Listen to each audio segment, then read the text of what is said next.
میں نے یہ شاندار کتاب the art of letting go پڑھی ہے، اور اس ویڈیو میں آپ کے ساتھ اس کتاب کے 8 ایسے لیسن شیئر کروں گا جو آپ کی زندگی کو بدل سکتے ہیں۔ زیادہ سوچنا نقصان دہ ہے۔ مثال علی ایک چھوٹا سا جملہ جو باس نے کہا، بار بار سوچتا رہا کہ شاید وہ ناراض ہے۔ نتیجہ، رات بھر نیند نہیں آئی۔ سبق، ہر بات کو دل پر لینا اور زیادہ سوچنا آپ کو پریشان کرتا ہے۔ آپ کے خیالات حقیقی نہیں ہے۔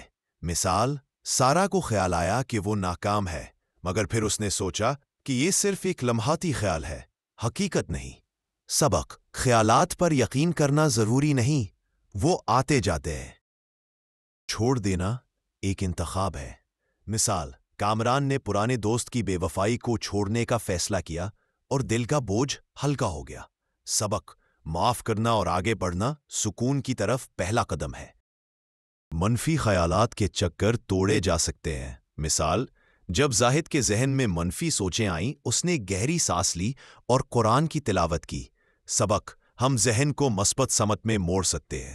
خود آگاہی سب کچھ ہے۔ مثال، فرحان کو غصہ بہت آتا تھا، پھر اس نے غور کیا کہ جب بھی کوئی اس کی بات کاٹتا ہے وہ تنگ ہو جاتا ہے۔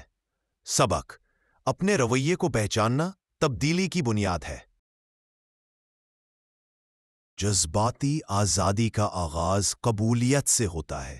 مثال، مریم نے اپنی اداسی کو دبانے کے بجائے قبول کیا اور رو لی۔ بعد میں اس نے سکون محسوس کیا۔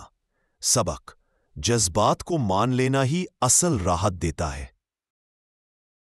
شفا کا سفر سیدھا نہیں ہوتا۔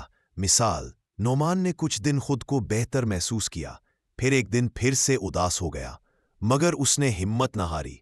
سبق، جذباتی سفر میں اونچ نیچ آتی ہے، یہ نارمل ہے۔ آپ آگے بڑھنے کے مستحق ہیں۔